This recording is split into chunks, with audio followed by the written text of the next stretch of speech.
Hello বন্ধুরা, দুপুরের যে রেসিপিটা শেয়ার করব সেটা হচ্ছে পটল আলুর তরকারি। বন্ধুরা, গরম চলে এসছে জানো, এখন তো ফুলকপির সিজন শেষ, এখন চলে এসছে আবার পটল, নালে এঁচোড়, এইসবই এখন খাওয়া। তো বন্ধুরা, কচি কচি পটল একদম দেখো, কচি পটলের পাতলা ঝোল খেতে খুবই ভালো লাগে। সেই পাতলা ঝোলের রেসিপিটাই তোমাদের সঙ্গে শেয়ার করব।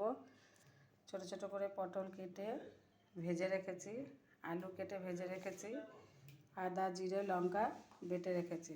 চলো বন্ধুরা, দেখে নিই কেমনভাবে তরকারিটা রান্না করব।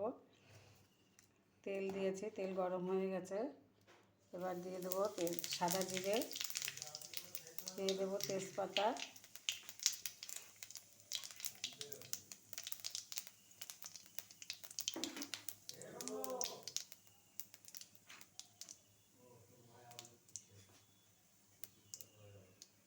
এবার দিয়ে দেবো বেটে রাখা মশলা,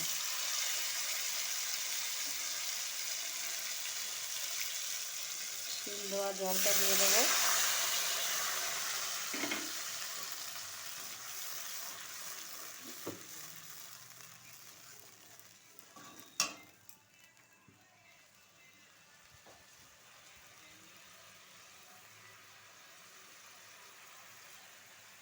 দিয়ে দেবো পরিমাণ মতন লবণ,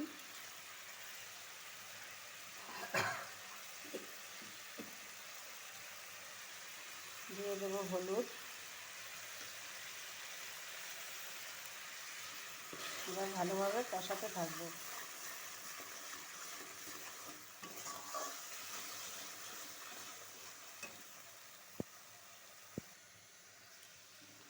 মশলাটা কষানো হচ্ছে, এবার দেখে নেওয়া যাক আর কি রান্না করলাম। রান্না হচ্ছে এখানে টমেটো দিয়ে ডাল, আলু দিয়ে, ঝিঙে দিয়ে পোস্ত। এটা সকালেই করেছি, রুটি দিয়েও খাওয়া হচ্ছে, ভাত দিয়েও খাওয়া হবে। আর আছে পাঁপড় ভাজা। তো বন্ধুরা, রান্নার পাশাপাশি দোকানের কাজও চলছে। পেঁয়াজ কুচিয়েছি কিছুটা, আরও কুচানো বাকি আছে। মটর ভেজানো হয়ে গেছে, মটর ভেজেও গেছে। ঘুগনির আলুও কাটা হয়ে গেছে। রান্নার পাশাপাশি দোকানের কাজও চলছে।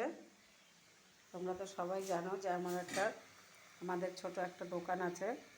সেই দোকানে নানান ধরনের চপ বিক্রি হয় এবং চিকেন সাথে লোটে মাছের ফ্রাই, আমুদি মাছের ফ্রাই, আরও বিভিন্ন ধরনের খাবার বিক্রি হয়।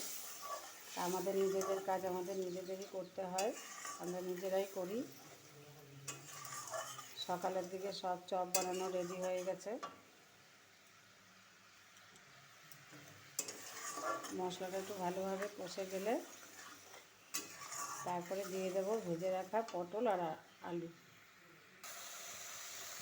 দেখো বন্ধুরা, একদম মশলা কষানো রেডি। মশলার গা থেকে তেল সব ছেড়ে দিয়েছে। এবার দিয়ে দেবো এর মধ্যে ভেজে রাখা পটল আর আলু।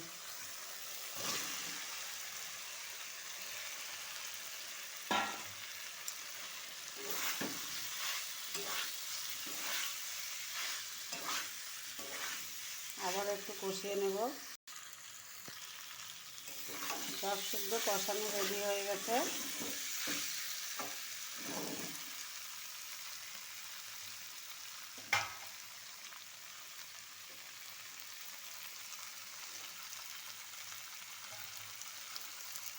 এবার দিয়ে দেবো এর মধ্যে পরিমাণ মতন জল।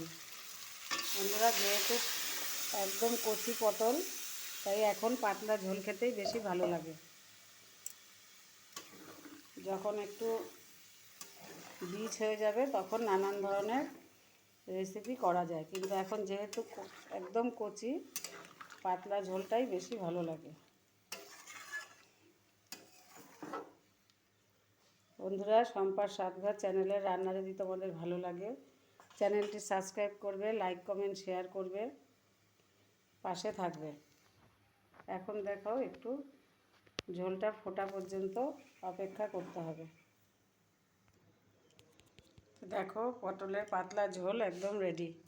এবার দিয়ে দেবো এর মধ্যে ঘি আর গরম মশলা।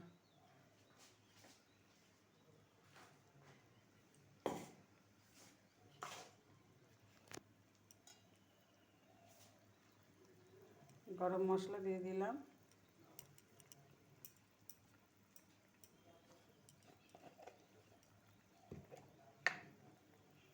এবার দিয়ে দেবো ঘি।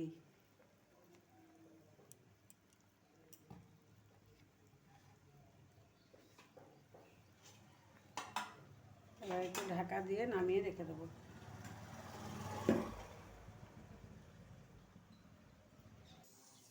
তো এটাই ছিল আজকের দুপুরের রেসিপি আর দুপুরের খাওয়া। যেটা রান্না করে খাই তোমাদের সঙ্গে সেটাই শেয়ার করি। এখনকার মতন এই পর্যন্তই, আবার দেখা হবে আগামী দিন সকালে। টাটা।